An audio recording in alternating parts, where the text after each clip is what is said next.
सुषमा जी ने अशोक जी को जगाया एवं स्थिति से अवगत कराया। अशोक जी ने देखा कार वहीं खड़ी थी। उन्होंने कार उठाई और अजय को ढूंढने निकल गए। एक बाप के चेहरे पर आंसू बहुत कम आते हैं, पर अशोक जी के अश्रु लगातार बह रहे थे। 2 दिन पूर्व आराधना जी उन्हीं पंडित जी से मिलने गई जिनसे सुषमा जी मिलने गई थी।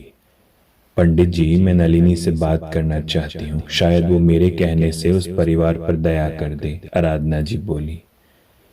एक माँ की बात उसकी बेटी जरूर सुनेगी। मैं उसे बुलाने की प्रार्थना करता हूँ, पर बहुत मुश्किल है वो आए, पंडित जी ने कहा।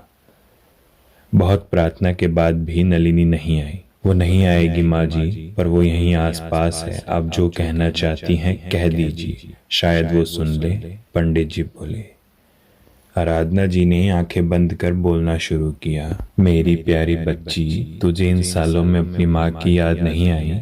तूने अपने प्रेम के लिए जीवन भी त्याग दिया, परंतु अपने माँ बाप के बारे में नहीं सोचा। तुम उस समय भी स्वार्थी थी और आज भी स्वार्थी हो। तब तुमने अपना परिवार उजाड़ा था, आज अजय का उजाड़ रही हो।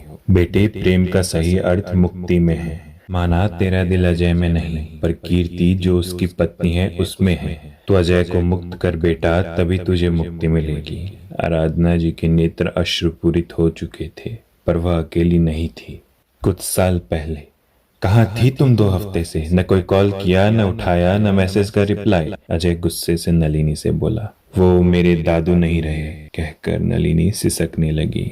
चलो मेरे साथ, बाइक स्टार्ट करते हुए अजय बोला। नलिनी बिना कुछ बोले उसके पीछे बैठ गई। लगभग आधे घंटे में अजय एक पहाड़ी पे था। यहाँ क्यों आए हैं हम? नलिनी बोली। जब भी मैं दुखी होता हूँ यहीं आता हूँ, मुझे सुकून आता है यहाँ, अजय ने उन पहाड़ों और हरियाली को देखते हुए कहा। नलिनी का मन भी उस वातावरण में अच्छा हो चला था।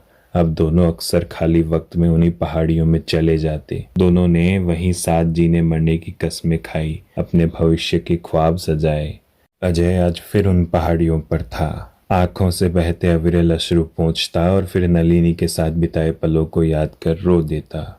इस जहां में न सही, उस जहां में सही, मोहब्बत इस जिस्म की मोहताज नहीं, कहकर अजय ने उस पहाड़ी से छलांग लगा दी। उसे नलिनी के साथ बिताए एक एक पल याद आ रहे थे।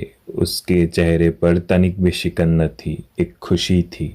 उसने आंखें बंद कर ली। बहुत समय बाद भी उसे किसी चोट या दर्द का एहसास नहीं हुआ। उसने आंखें खोली, वह अधर हवा में लटका हुआ था। मत करो नलिनी ऐसा, वो चीख पड़ा। पर वह धीरे धीरे वापस ऊपर की ओर उठने लगा। वह पुनः पहाड़ी पर पहुंच गया। अजय ने वापस कूदने की कोशिश की, पर पीछे से किसी ने पकड़ लिया।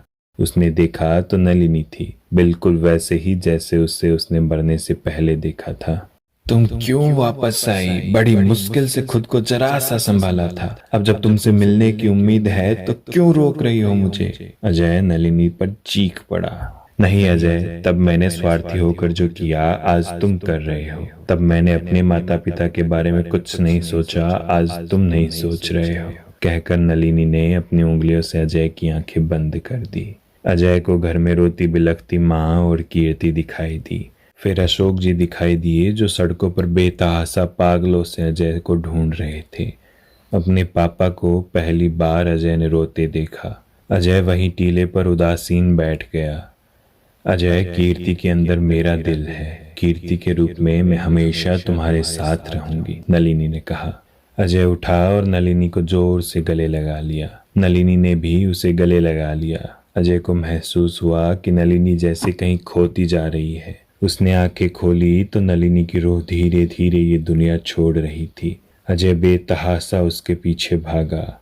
उसके जिस्म ने उसका साथ छोड़ दिया तो वही बेहोश होकर गिर पड़ा। तुझे पा लिया या खो दिया, इस बात पर दिल रो दिया कि चाह कर तू आ न सके, तू वक्त है गुजरा हुआ। तुझे रख लिया इन यादों में, एक फूल सा किताबों में, इस दिल में तू रहेगा सदा और महकेगा इन सांसों में। अजय के बेहोश हो चुके लब भी ये बुदबुदा रहे थे। 2 दिन बाद अजय की हॉस्पिटल में बेहोशी टूटी। सामने माँ, कीर्ति और अशोक जी थे। अजय को होश आते ही सुषमा जी रोने लगी। माँ, मैं कहीं नहीं जा रहा हूँ, अजय ने सुषमा जी का हाथ पकड़ते हुए कहा। मुझे माफ कर दो, मेरी वजह से आप जीवन में पहली बार रोए, मुझे माफ कर दो पापा, कहकर अजय भी रो दिया। कोई बात नहीं मेरे बेटे, ये सब बातें बाद में, कहते हुए अशोक जी की आंखें भी गीली हो गई। सब घर लौट आए। 3 साल बाद। बधाई हो, आपको बेटी हुई है। डॉक्टर ने ओटी से निकलकर अजय को खुशखबरी दी। और कीर्ति भी ठीक है ना? अजय बोला। हाँ, जच्चा बच्चा दोनों अच्छे हैं, आप जाकर उनसे मिल सकते हैं, डॉक्टर ने कहा। अजय जाकर कीर्ति का हाथ पकड़कर उसका हाल लेने लगा। सुषमा जी ने बच्ची को उठाया और बोली, वो लौट आई है। पर इस बार ऐसा कहने में उनके चेहरे पर डर नहीं, खुशी थी।